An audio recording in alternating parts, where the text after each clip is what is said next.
જ્ઞાન સહાયક અને ટેટ આ બંનેનો મુદ્દો રાહુલ ગાંધીને કયો હતો ત્યારે રાહુલ ગાંધીની પ્રતિક્રિયા શું? ટેટ ને ટાટ પરીક્ષા પાસ કરેલા આદિવાસી વિદ્યાર્થીઓ છે જે લોકોને પૂરા પગારની નોકરી મળવી જોઈએ, પણ આ સરકાર જ્ઞાન સહાયક યોજના લાવીને ખાલી 25,000માં એ લોકો પાસે પણ કામ લઈ રહી છે. ભારત જોડો ન્યાય યાત્રાનો આજે ગુજરાતમાં છેલ્લો દિવસ હતો અને આજે છેલ્લા દિવસે ભારત જોડો ન્યાય યાત્રા સુરતના બારડોલીમાંથી નીકળી હતી. બારડોલી લોકસભા વિસ્તાર છે અને એમાં આજે આપણી સાથે વાત કરવા માટે તુષારભાઈ ચૌધરી જોડાયા છે.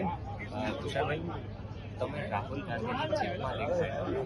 રાહુલ ગાંધીએ આદિવાસીના પોતાનું પણ આ સંકેતથી અમે શું સમજીએ? તમે રાહુલ ગાંધી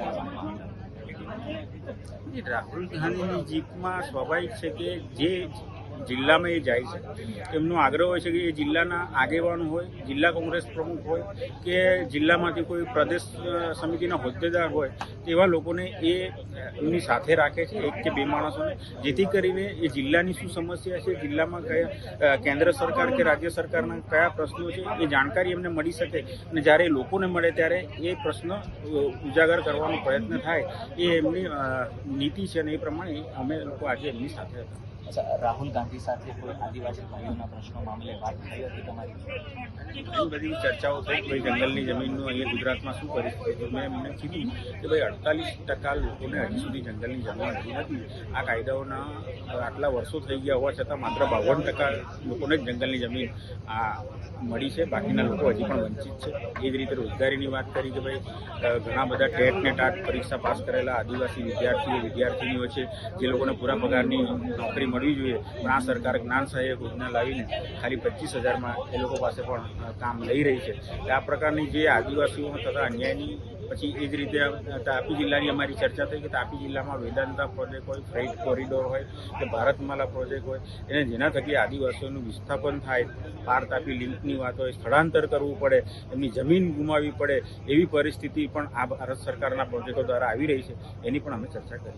અચ્છા, સતત કોંગ્રેસ છે આ વિસ્થાપનનો જે મુદ્દો છે ઉઠાવી રહી છે, કારણ કે આદિવાસી ભાઈ 2-3 જગ્યાના નામ પણ આપી દીધા કે ફલાણી જગ્યાએ પછી ત્યાં પ્રોજેક્ટ આવ્યો તો બીજી જગ્યાએ તો પાછું બીજી જગ્યાએ ત્યાં પ્રોજેક્ટ આવ્યો તો ત્રીજી જગ્યાએ.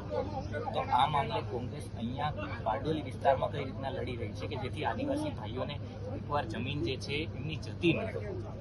અમે પાર તાપી લિંકનું પણ ઉગ્ર આંદોલન અમે ચલાવ્યું હતું અને મહિનાઓ સુધી ચાલ્યું હતું. અંતે સરકારે જાહેરાત કરવી પડી કે અમે આ પ્રોગ્રામ અત્યારે હાલ પૂરતો સ્થગિત કરીએ છીએ, કે રદ કરીએ છીએ. તો પછી એ દિશામાં સરકાર આગળ વધી શકી નથી. એટલે આવા બીજા પણ પ્રશ્નો અમારી સમક્ષ આવશે તો અમે તાકાતથી એનો મુકાબલો કરીશું. અચ્છા, આજ વખતે બારડોલી લોકસભામાંથી કદાચ ને હાઈકમાન્ડ તમને આદેશ આપે કે તમારે લડવાનું છે તો તમારી કેટલી તૈયારી છે? તુષારભાઈ કેટલા તૈયાર છે? મેં તો 6 મહિના પહેલાં જ પાર્ટીને ના પાડી છે કે આ વખતની લોકસભા મારે લડવી નથી, કારણ કે છેલ્લી 4 ચૂંટણીઓ આ લોકસભામાં હું લડ્યો છું. એટલે આ વખતે મેં કીધું કે નવા લોકોને તક મળે અને લોકો સમક્ષ પણ નવો ચહેરો જાય એવું આયોજન પાર્ટી કરે એવી મેં વિનંતી કરીશ. એટલે તમારા વિસ્તાર બારડોલી વિસ્તાર આદિવાસી સમાજની નવી જનરેશન કોઈ મોટો ચહેરો કે કોઈ ઉભરી રહ્યું છે કે જે તમારી જે વિચારધારા છે એ આગળ લઈ શકે, વધાવી શકે? ઘણા બધા લોકો છે એવા, બધા આનંદભાઈ હોય ધારાસભ્યો, કે સુનિલભાઈ ગામિત હોય ધારાસભ્યો હોય, કે આ નવા અમારા તાલુકા પંચાયત જિલ્લા પંચાયતના યુવા નેતાઓ છે, એ બધા અત્યારે તૈયાર થઈ રહ્યા છે. એટલે ભવિષ્યમાં નેતાગીરીની ખોટ તાપી જિલ્લામાં કોંગ્રેસ પક્ષને નહીં પડે એ પ્રકારનું આયોજન કોંગ્રેસ પાર્ટી. તમારો ખાલી છેલ્લો સવાલ, તમે જ્યારે જ્ઞાન સહાયક અને ટેટ આ બંનેનો મુદ્દો રાહુલ ગાંધીને કયો હતો ત્યારે રાહુલ ગાંધીની પ્રતિક્રિયા શું? રાહુલ ગાંધીએ પહેલાં તો પ્રશ્ન પૂછ્યો કે વોટ ઇઝ ટેટ ને વોટ ઇઝ ટાટ, એટલે મેં પહેલાં એમને એ એક્સપ્લેન કર્યું ને પછી મેં એમને કીધું કે એ પછી પરીક્ષા પાસ થયા પછી પણ અમુક સમય સુધી જ એની વેલિડિટી રહે છે, પછી ફરી પાછી પરીક્ષા આપવી પડે કાં તમે એમાંથી લિસ્ટમાંથી તમે નીકળી જાઓ છો. એટલે એના કારણે જે લોકો માની લો કે 34 વર્ષનો એને 2 વર્ષ સુધી એને મેળ ના પડે તો 35 વર્ષનો થઈ જાય તો એ તો કાયમી સરકારી નોકરીથી વંચિત થઈ જાય એ પ્રકારનું એ કરી રહ્યા છે. એટલે કે એમાં એટલે કોંગ્રેસ પક્ષ તરીકે તમે મંત્રી શ્રી શિક્ષણ મંત્રીને પણ લખ્યું છે, વિધાનસભામાં પણ પ્રશ્ન ઉઠાવ્યો છે, પણ આ સરકાર પોતે તમે વિચાર કરો કે આ જે અત્યારના શિક્ષણ મંત્રી છે એ પોતે ધારાસભ્ય હતા ગઈ ટર્મમાં, એ પોતે પત્ર લખતા હતા શિક્ષણ મંત્રીને કે ભાઈ આ ટેટ ટાટના છોકરાઓ પાસ થયેલા છે અમારા આદિવાસી વિસ્તારના, તો એને પૂરા પગારની નોકરી આપો.